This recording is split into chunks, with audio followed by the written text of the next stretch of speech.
Ontem nós vimos na palavra de Deus que Ele nos chama para o monte, porque Ele tem algo para nos dar.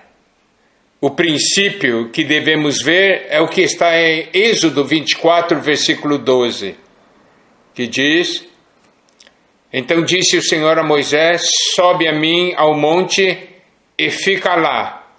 Dar-te-ei tábuas de pedra e a lei e os mandamentos que escrevi para os ensinares.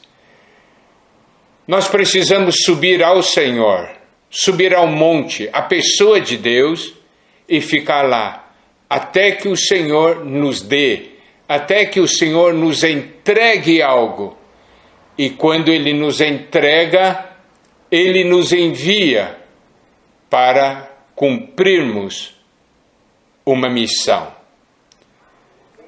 E vimos que o Senhor deseja nos dar a felicidade. Ele subiu ao monte, os discípulos se aproximaram, e o seu falar foi o seguinte: o que significa as bem-aventuranças na essência? Significa o Senhor falando: eu quero dar a felicidade a vocês. E Ele caracterizou essa felicidade. O que é mais importante, pela palavra de Deus podemos ver que no versículo, em cada versículo que fala de uma bem-aventurança, a parte final caracteriza a felicidade, a parte inicial nos mostra o caminho para alcançar essa felicidade. E nós vimos que na vida divina e no nosso espírito, nós temos todos os itens, todos os requisitos, temos esse caminho para alcançarmos a felicidade. Hoje, nós vamos ver um outro aspecto, que é um aspecto complementar, que é o Senhor quer nos dar a realidade. Ele não deseja que nós vivamos uma vida de aparência, mas uma vida de realidade. A realidade está ligado ao que Deus vê. A aparência está ligado ao que o homem vê. 1 Samuel 16, versículo 7, o Senhor diz: Porém o Senhor disse a Samuel: Não atentes para a sua aparência, nem para a sua altura, porque eu rejeitei. Porque o Senhor não vê como vê o homem. O homem vê o exterior, porém o Senhor o coração. Aí nós aprendemos algo muito importante para a nossa vida matrimonial, para a nossa vida como um casal, que é o seguinte: como é que o Senhor nos enxerga? Como o Senhor nos enxerga é a realidade. Agora, como os homens nos enxergam é a aparência. E aí nós temos que fazer uma grande pergunta. O que o Senhor vê e o que os homens veem são iguais? Quando nós temos realidade, Deus vê e o homem vê. Com realidade, o Deus e os homens veem a mesma coisa. Mas quando temos somente aparência, Deus vê uma coisa e o homem vê outra coisa. Amados casais, qual é a verdadeira condição de vocês? É o que Deus está vendo. Porque muitas vezes nós olhamos para casais e falamos: puxa, esse casal, ele está bem demais.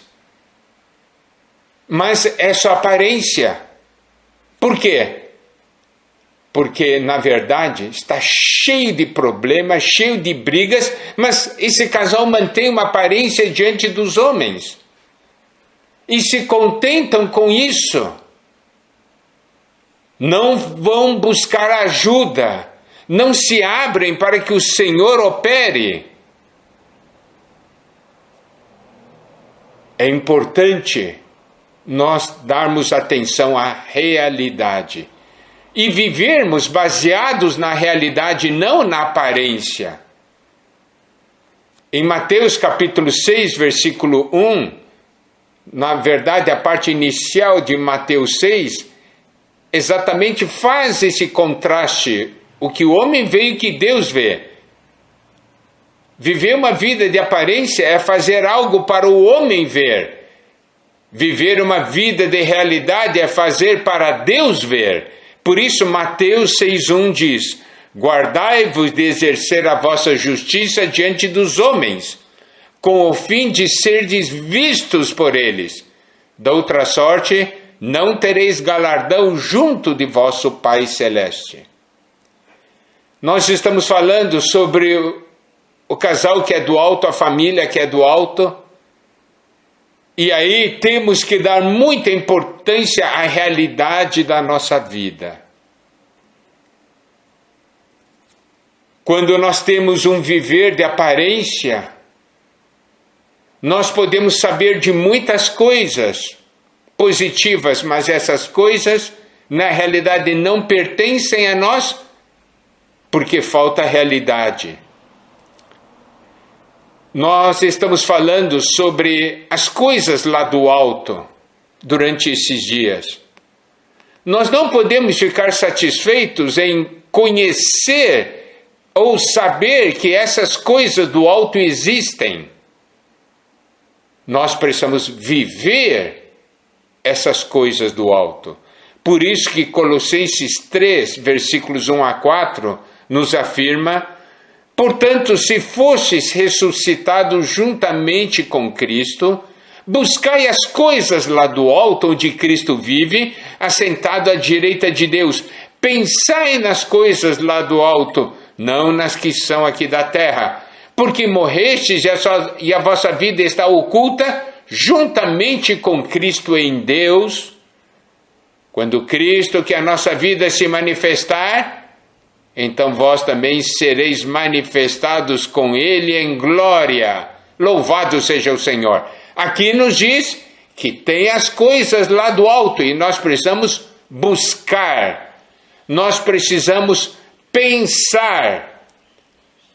Por quê? Porque nós pertencemos ao alto, nós nascemos do alto. Porque um dia nós morremos e ressuscitamos com Cristo. Você pode ver que aqui faz uma conexão. Se fostes ressuscitados juntamente com Cristo, buscai as coisas do alto. E também diz: pensai nas coisas lá do alto, não nas que são aqui da terra, porque morrestes. Então nós podemos ver de novo a cruz como a porta para o alto. E é a cruz que faz essa transferência por meio da morte e ressurreição. Aí, precisamos ver, queremos ou não a felicidade. A felicidade vem com a realidade. Viver uma vida de aparência não traz felicidade, traz tormento, traz angústia. Por isso, amados casais, sejam casais jovens ou já casais idosos, ao primeiro sinal de algum problema, se vocês não conseguem resolver, busquem ajuda. Não procure manter uma aparência, busque a cura para viver a realidade. E isso é algo muito sério. Por quê? Porque tendo feito esse comentário, nós vamos agora dar um pulo para Mateus 13, que é a porção que fala das parábolas. Mateus 13, versículos 1 e 2. Naquele mesmo dia, saindo Jesus de casa, assentou-se à beira-mar, e grandes multidões se reuniram perto dele, de modo que entrou num barco e se assentou, e toda a multidão estava em pé na praia. Esse Mateus 13 é a continuação desses 12 capítulos iniciais, e nesses 12 capítulos, principalmente no capítulo 12, nós vemos o quê? O Senhor sendo rejeitado pelos religiosos. Os religiosos estavam rejeitando as obras do Senhor e os ensinamentos do Senhor. Eles eram religiosos, eles estavam vivendo e mantendo uma aparência. Quando o Senhor veio e trouxe a palavra de salvação, quando o Senhor veio com ações para a salvação, eles rejeitaram, porque eles estavam tendo uma vida religiosa, eles queriam manter a sua religião. Você sabe, religião é ótimo para manter uma aparência, mas religião não traz realidade. O meu grande medo é que cada casal tenha criado sua própria religião. Casais mais novos ainda não tiveram tempo de criar sua religião, mas casais mais antigos, devido ao tempo, esses são os que têm mais chance de criar uma religião, ou de já terem criado uma religião. Por quê? Porque aprenderam a viver de uma maneira inadequada, estão cultivando um relacionamento inadequado e não aceita a palavra de salvação que irá mudar a vida, que irá salvar, que irá curar. Por que estou falando disso? Porque durante essa pandemia nós vimos muitas famílias com problemas, muitos casais com problemas, e problemas de longa data. Como conseguiram viver tanto tempo com os problemas? Conseguiram viver tanto tempo com os problemas porque vivem uma religião.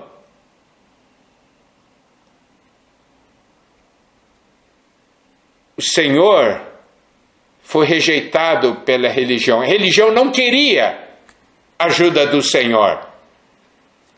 Mateus 13:1 diz: naquele mesmo dia, saindo Jesus de casa.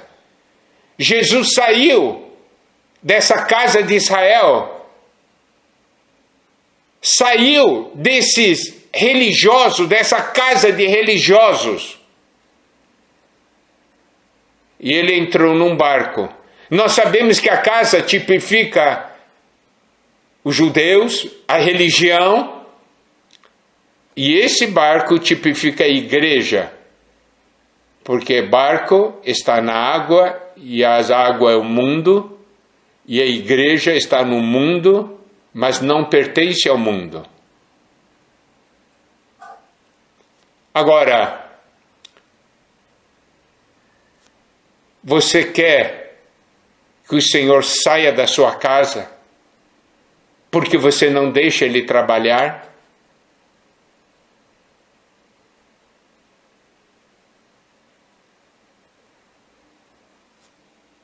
A sua casa é uma casa de religiosos,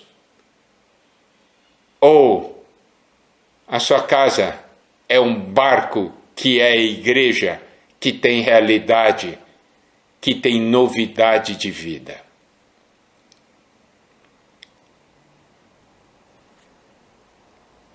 Em nós como casal devemos orar: Senhor, não saia da minha casa, muda a minha casa. Esse é o lado. Mas por outro lado, nós devemos também orar: Senhor, entra no nosso barco. Um casal deve ser um barco que acolhe o Senhor. Senhor, se no passado nós fomos uma casa de religiosos, hoje nós queremos ser um barco que é da igreja.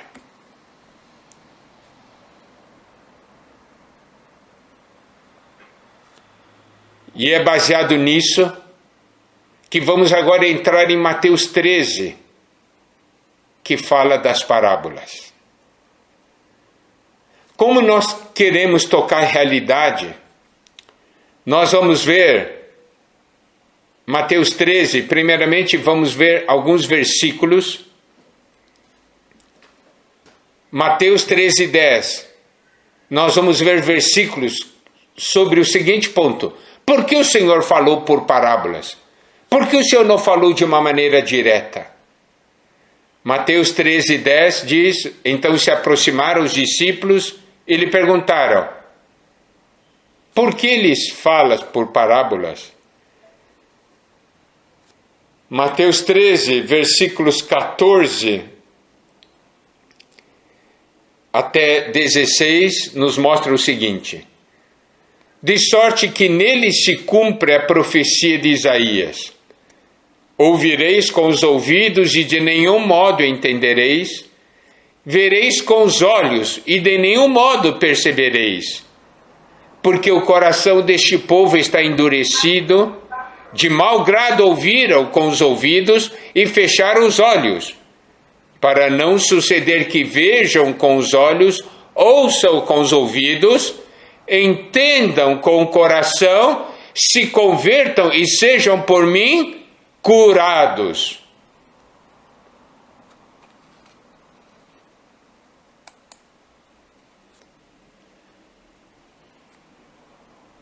E sejam por mim curados.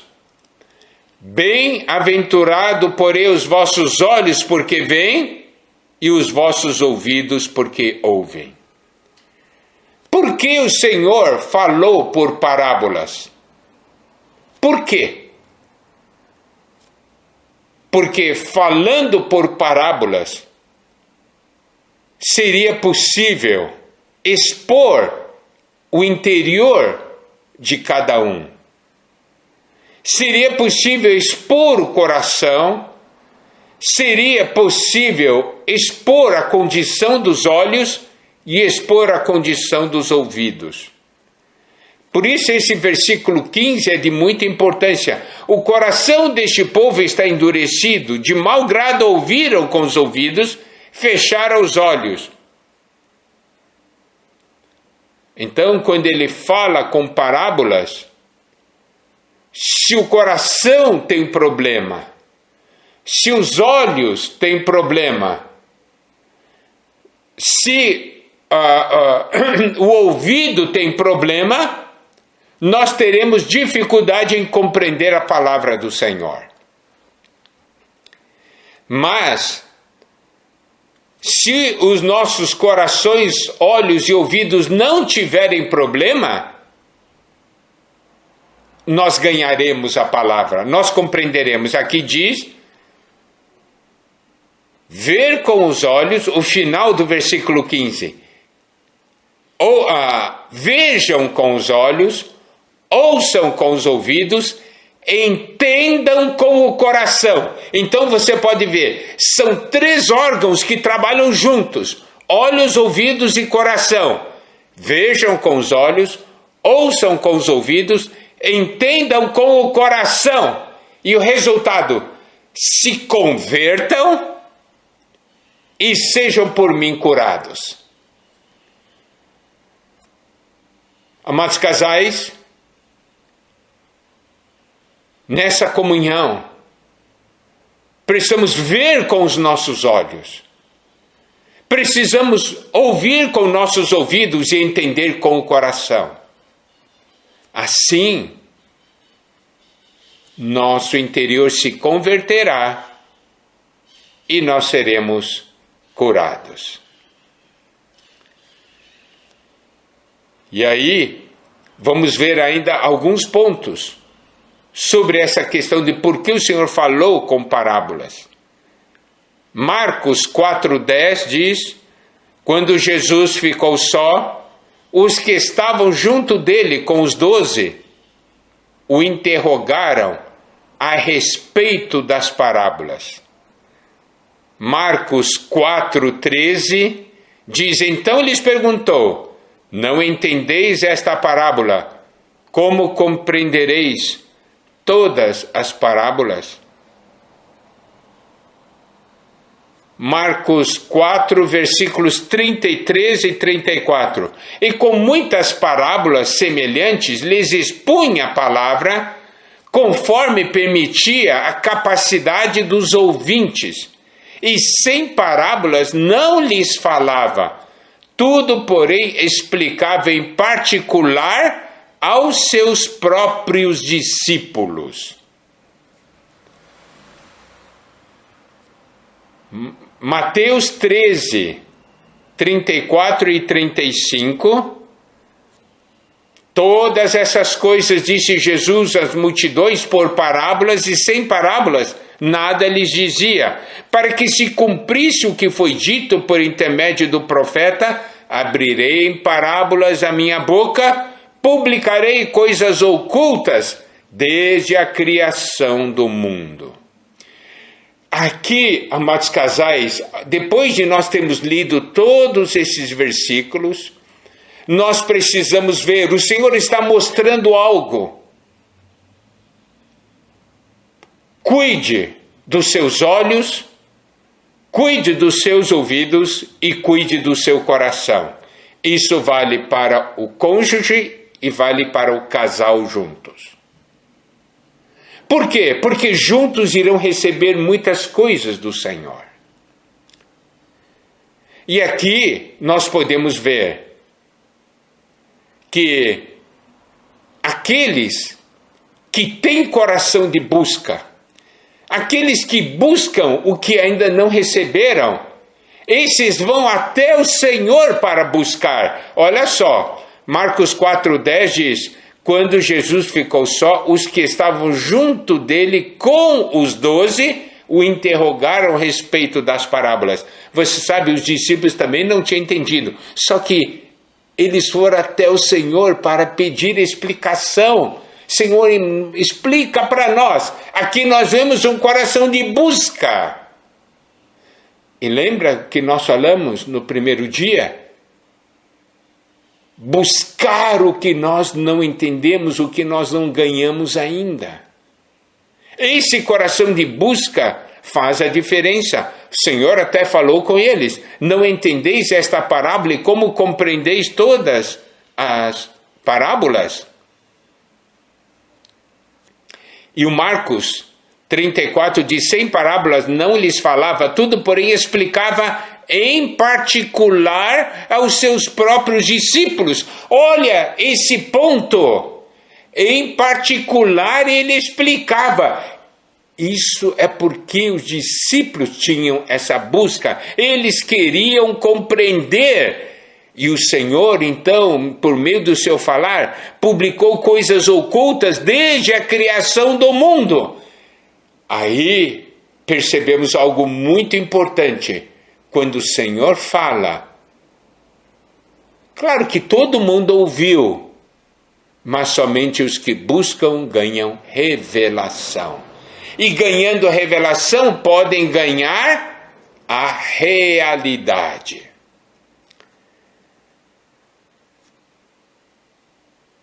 Em Mateus 13, 36 diz: então, despedindo as multidões, foi Jesus para casa.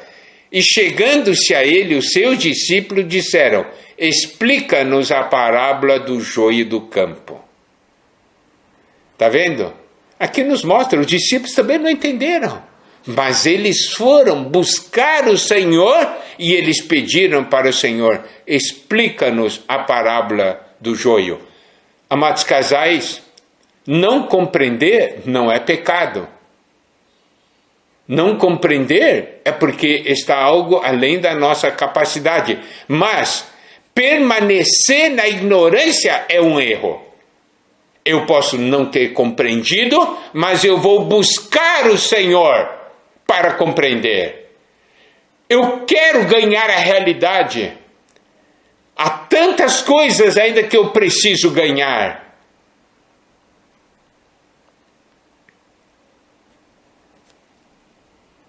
Agora vamos começar a entrar nas parábolas, mas nós vamos penetrar na essência das parábolas. Senhor falou 7 parábolas. Somente a primeira parábola não começa com o reino dos céus é semelhante a. Por quê? Porque a primeira parábola nos mostra o início de tudo. Como que o reino é gerado. O reino é gerado pelo Senhor como semeador e tendo a palavra do reino como a semente. Nesses dias de comunhão de casais, o Senhor saiu como semeador e as palavras do reino que foram liberadas foram as sementes. E agora, vamos ver, para o reino ser produzido, o reino é algo de vida. O reino é produzido por meio da palavra do reino. Uma palavra que é semeada pelo próprio Senhor. E aqui nos diz que a palavra foi semeada, Mateus 13. Nós sabemos das várias condições, né, do solo. Mateus 13, versículo 4 diz: ao semear, uma parte caiu à beira do caminho, vindo as aves a comeram. Outra parte caiu em solo rochoso, onde a terra era pouca, e logo nasceu, visto não ser profunda a terra. Saindo, porém, o sol a queimou, porque não tinha raiz, secou-se. Outra caiu entre espinhos, e espinhos cresceram e sufocaram. Outra, enfim, caiu em boa terra e deu fruto, a 100, a 60 e a 30 por 1. Quem tem ouvidos para ouvir, ouça. Então, você pode ver, o Senhor fala e diz, quem tem ouvidos para ouvir, ouça. Significa, cuida da condição do seu ouvido. E nós vimos, é cuidar da condição do ouvido, dos olhos e do coração. Vamos agora ver a essência, a realidade. O Senhor semeia no coração de um casal. E o Senhor diz claramente na sua palavra que tem 4 tipos de resultados. Primeiro tipo, semeou e não nasceu. Razões inúmeras. O fato é que não nasceu nada. Segundo tipo, nasceu, mas secou, morreu. Razões inúmeras, mas vamos nos ater à essência. Terceiro, nasceu, cresceu, mas não deu fruto.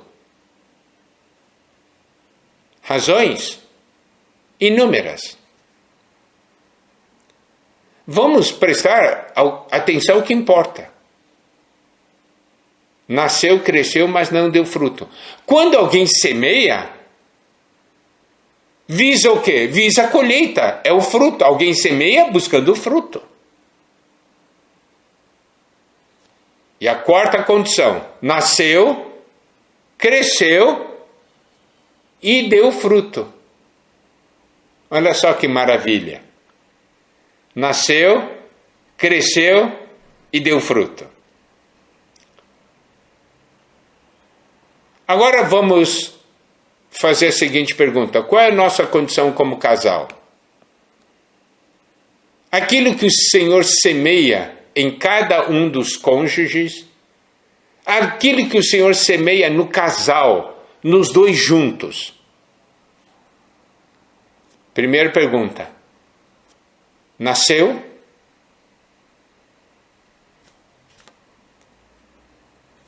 Sim ou não? Não, não nasceu. Então foi em vão. Nasceu, louvado seja o Senhor. Mas daí vem a segunda pergunta. Nasceu, e daí? Secou? Morreu? Se a resposta for não, não secou, não morreu, que bom. Mas então vamos agora à terceira pergunta.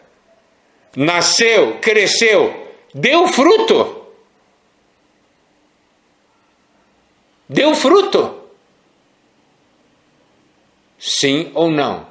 Se deu fruto, está tudo bem. Se não deu fruto, está mal. Agora, deu fruto, louvado seja o Senhor. Atingiu a meta. Você sabe como que nós devemos olhar para nós? Devemos olhar um para o outro e ajudar um ao outro. Da seguinte maneira: o que o Senhor semear em nós, nós queremos que nasça, cresça, dê fruto.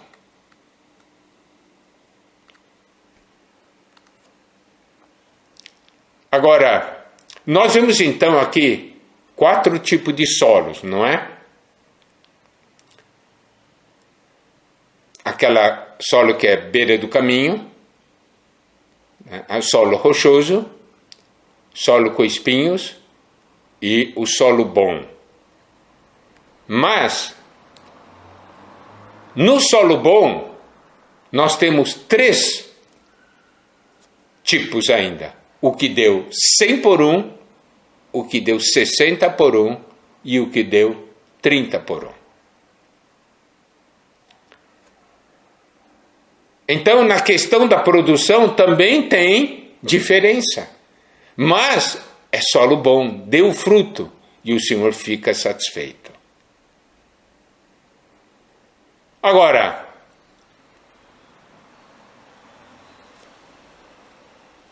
como que o Senhor olha essa questão de nós darmos frutos? A parábola não diz quanto ele semeou. Se semeou 1 quilo, se semeou 10 quilos, se semeou 100 quilos. Por que eu digo isso aqui? Porque nós temos aqueles que deram 100, 60 e a 30 por 1. Os 3 são bons. Agora, eu vou entrar por um outro lado. O Senhor elogiou essa terra, mostrando como Ele vê, qual é o critério. Não é o quanto produziu. Isso quer dizer, Ele não falou do número total de quilos produzidos. Ele falou de produtividade. 100 por 1, 60 por 1 e 30 por 1. Ele não disse quantos quilos semeou em cada área. Ele diz qual foi a produtividade. Uma coisa é a produção, outra coisa é a produtividade. Eu vou dar um exemplo. Se você tem uma área de 100 metros quadrados, você planta 100 grãos e você tem 10 metros quadrados, tá? Você planta 10 grãos. Claro que quem tem 100, quem tem uma área de 100 e que tem uma área de 10, a que tem área de 100 vai produzir mais. Mas não necessariamente vai ter produtividade maior. Produtividade maior é quantos grãos por cada semente foi produzido. Isso é produtividade. Eu vou mostrar esse princípio, e esse princípio é importante, amados casais. Daqui a pouco eu vou explicar. Se lembra da parábola dos talentos? Ele distribuiu a cada um segundo a capacidade de cada um. Certo? Isto é Mateus 25, versículo 15. A um deu 5 talentos, a outro 2 e a outro 1. a cada um segundo a sua própria capacidade. Então partiu. O que recebera 5 talentos saiu imediatamente a negociar com eles e ganhou outros 5. Isto está em Mateus 25:16. E no versículo 17, do mesmo modo que recebera 2, ganhou outros 2. O que tinha 5, ganhou outros 5. O que tinha 2, ganhou outros 2.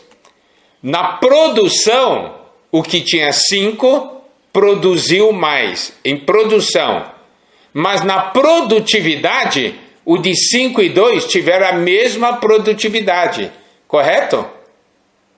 5 ganhou 5, 2 ganhou 2. A produtividade foi igual. E na hora de receber o galardão, em Mateus 25, versículo 21, quando ele falou de 5 talentos, disse-lhe o Senhor: muito bem, servo bom e fiel, foste fiel no pouco, sobre o muito te colocarei, entra no gozo do teu Senhor. E para aquele de 2 talentos, ele falou a mesma coisa: muito bem, servo bom e fiel, foste fiel no pouco, sobre o muito te colocarei, entra no gozo do teu Senhor. Então nós podemos ver que eles receberam o mesmo galardão. Apesar de um ter produzido 5, outro produzido 2, os tiveram a mesma produtividade. Por que estou falando isso? Porque um casal, marido e esposa, cada um dos cônjuges tem capacidade diferente. E vão receber do Senhor talentos diferentes. O Senhor pode semear mais em um do que no outro. Geralmente os irmãos estão envolvidos com muitas coisas da igreja e o irmão recebeu mais palavra do que a irmã. Mas preste atenção, a ênfase do galardão aqui não está enquanto quem recebeu mais, quem recebeu menos, mas na produtividade daquilo que foi recebido. Se uma irmã recebeu menos, mas porque é uma gleba menor, e a produtividade dela foi 100 por 1, o marido pode então ter recebido mais e a produtividade ter sido 30 por 1. Está vendo? Então o que eu quero dizer é o seguinte: não olhe o que cada um recebeu. Para Deus importa é a sua produtividade. Tá bem? O que você faz com aquilo que você recebeu?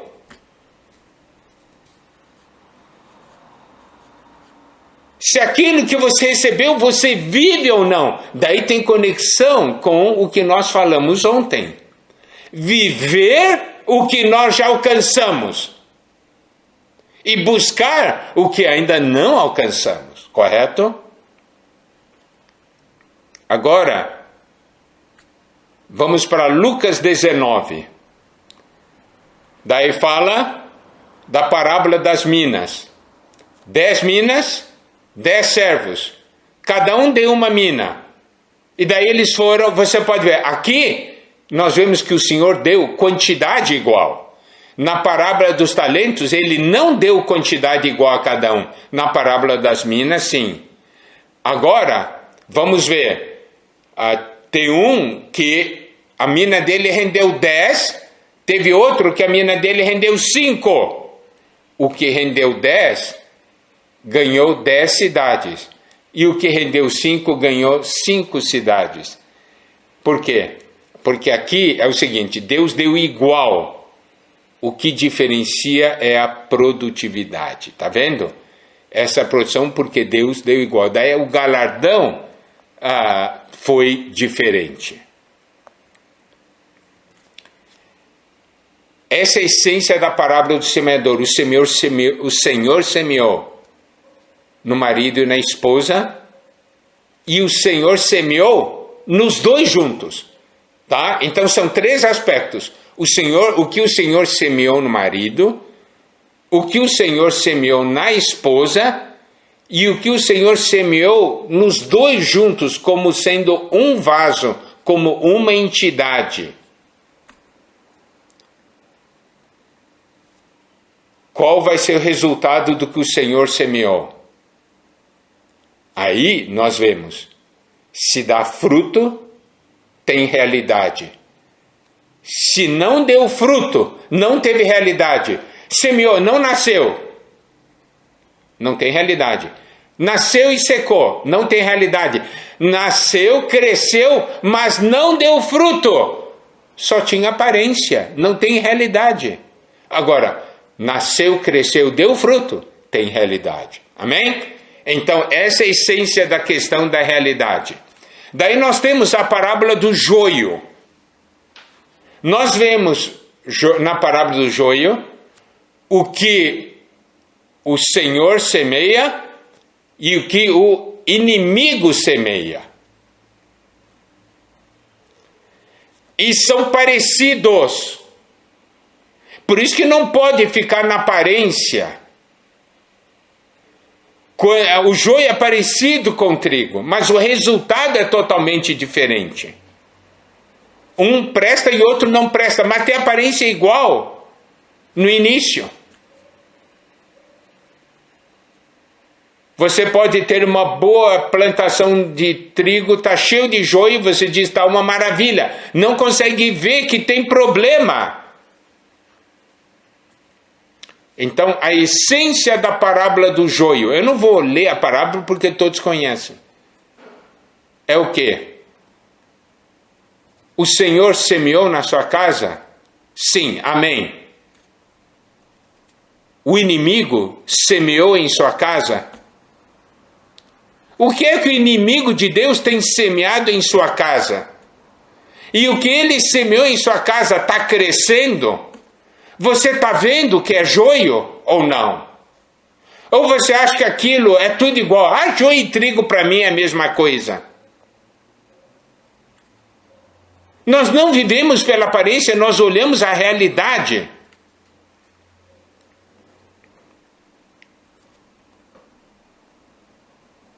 Parábola do grão de mostarda.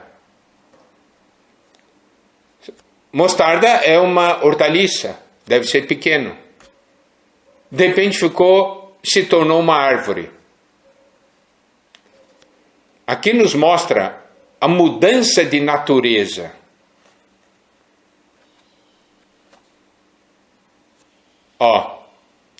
E aqui eu vou fazer uma aplicação para o casamento. Eu estou falando isso aqui baseado na experiência e anos de observação no convívio com os irmãos. Agora eu quero falar para muitos casais jovens. Quantos casais jovens eu vi, casamento deles, muitos deles eu participei. No casamento, nós somos por Cristo a igreja, Senhor nos uniu, nós vamos viver para você, Senhor. Está aqui, surgiu um casal com essa natureza. No decorrer dos anos, mudou de natureza.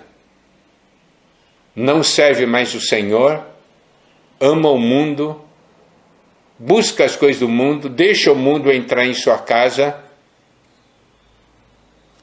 Mudou de natureza. E os pássaros chegam e conseguem aninhar nos seus galhos, nos seus ramos. Tem morada até para o inimigo. Eu quero então fazer uma pergunta muito importante.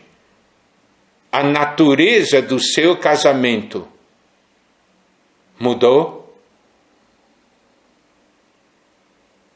Essa hortaliça que deveria ser para alimento de outros, virou uma grande árvore para aninhar pássaros, que são as coisas do inimigo?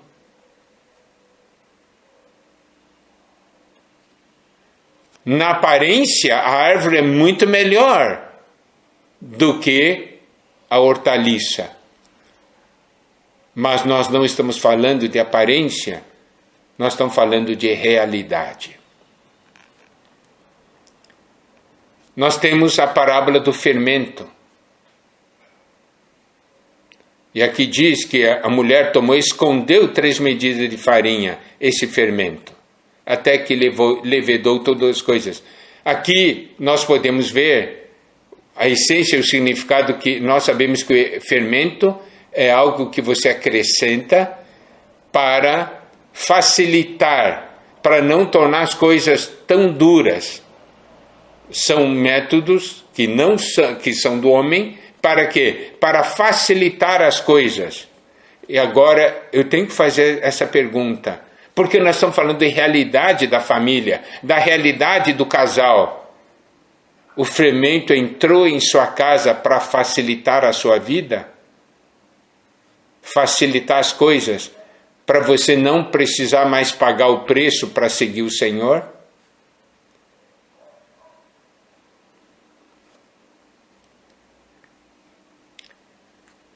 Agora nós vamos para a parábola do tesouro escondido. Aqui nos fala que Mateus 13:44, o reino dos céus é semelhante a um tesouro oculto no campo, o qual certo homem, tendo achado, escondeu. E transbordante de alegria vai, vende tudo que tem e compra aquele campo.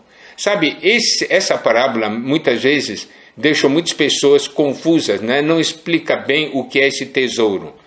Os estudiosos da Bíblia dizem que esse tesouro não é um pote de tesouro, é uma mina. Por quê? Porque se ele encontrou um pote de tesouro, ele simplesmente pegou o pote de tesouro e ia embora. Mas aqui ele teve que comprar o campo no qual está esse tesouro. Então você compra o campo onde a mina está. Mina de ouro, mina de prata. E agora, então, é o seguinte. A sua família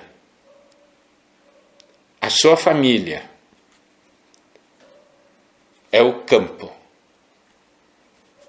E nesse campo, na sua família, existe Deus na vida deles, na vida de seus filhos, na vida de seu cônjuge. Nós temos que pagar o preço que for para conservar a família, porque essa família contém Deus dentro de si.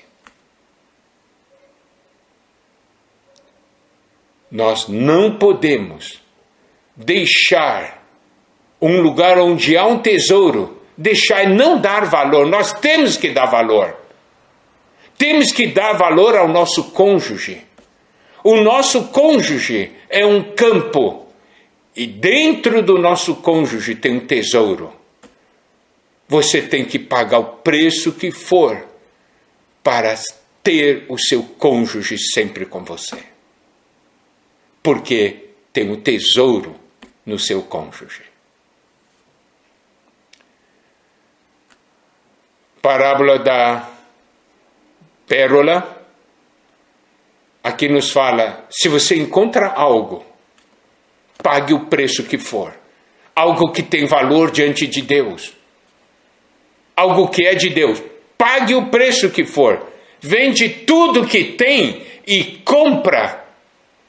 Isso nos mostra o anseio. Por que eu devo esquecer as coisas que para trás ficam e avançar, buscar as coisas que diante de mim estão? Está nesse princípio, tanto da parábola, da parábola do tesouro escondido, como a parábola da pérola. Eu vendo tudo que eu tenho para ganhar isso, para comprar isso. E em Mateus 13, 47 a 50, nós temos uma parábola da rede. Fala, um pescador vai e pega e puxa praia e vem tudo que vem dentro. Olha, vem, recolhe peixe de toda a espécie. Daí aqui diz, no versículo 48, escolhem os bons para o cesto e os ruins deitam fora.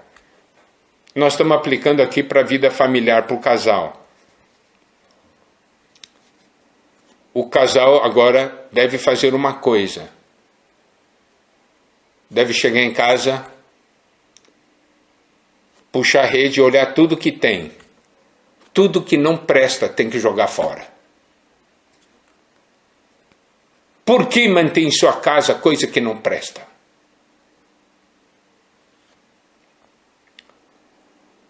Bom, depois do Senhor ter falado essas parábolas, agora vamos para Mateus 13, 51, versículos 51 e 52. 51. Entendeste todas essas coisas? Responderam-lhe, sim. Eu acho muito interessante o Senhor ter feito essa pergunta. O Senhor nunca fala alguma coisa sem razão. O Senhor nunca fala sem razão. Ele perguntou para os discípulos, entenderam tudo? Eu quero perguntar para vocês, amados casais, vocês entenderam tudo? Os discípulos disseram sim. Ok, o Senhor não falou nada, o Senhor acrescentou uma palavra, que é o versículo 52. Então lhes disse, por isso todo escriba versado no reino dos céus é semelhante a um pai de família que tira do seu depósito coisas novas e velhas. Então, aqui nos é mostrado uma coisa. Um escriba versado no reino dos céus. Um escriba, um estudioso, alguém que conhece bem o reino dos céus. Daí ele fala, é semelhante a um pai de família que tira do seu depósito coisas novas e coisas velhas. Aqui, coisas velhas se referem a coisas antigas, de mais tempo. Não quer dizer velho no sentido da velha criação. Não é alguma coisa com conotação negativa. Tá? Eu vou vou falar um versículo aqui para vocês, para explicar sobre o que quer dizer essa coisa do tirar do depósito coisas novas e coisas velhas, tá? Eu vou explicar melhor.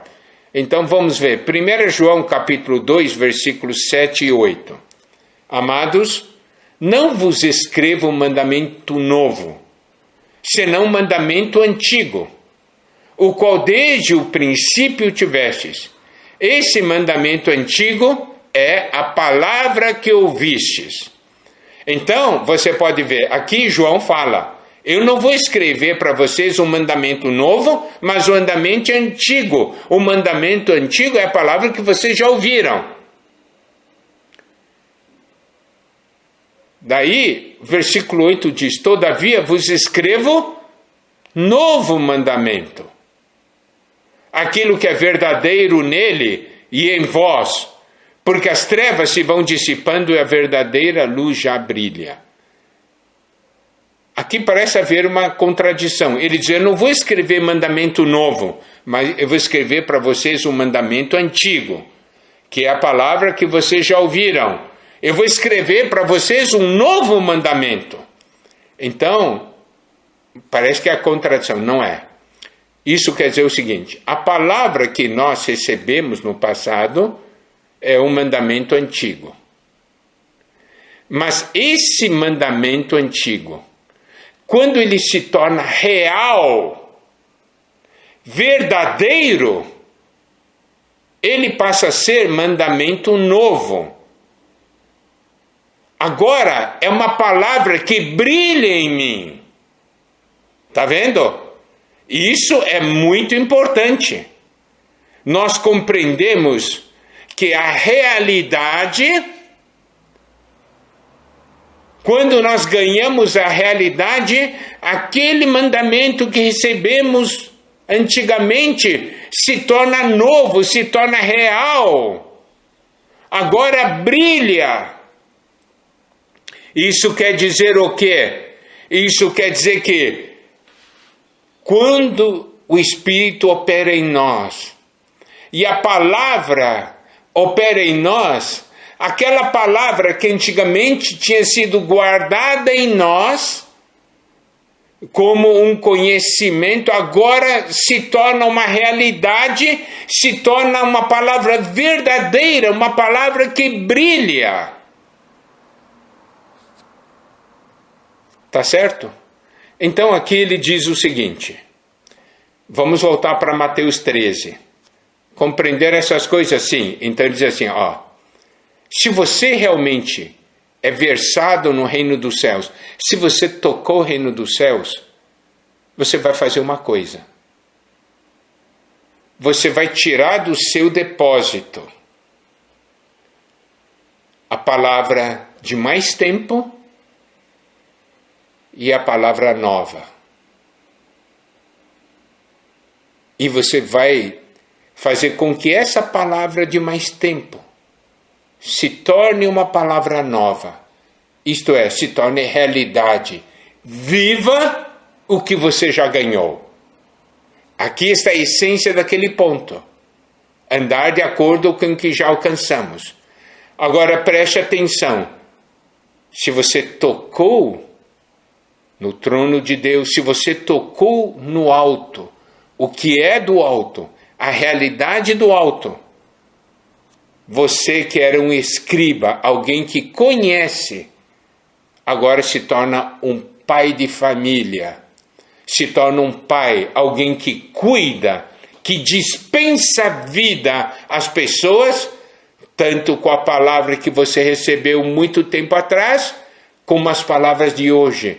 E você transforma toda a palavra de Deus que você recebeu em vida e realidade, e como pai de família distribui a todos. Essa é a essência do mover de Deus. É alguém que toca no alto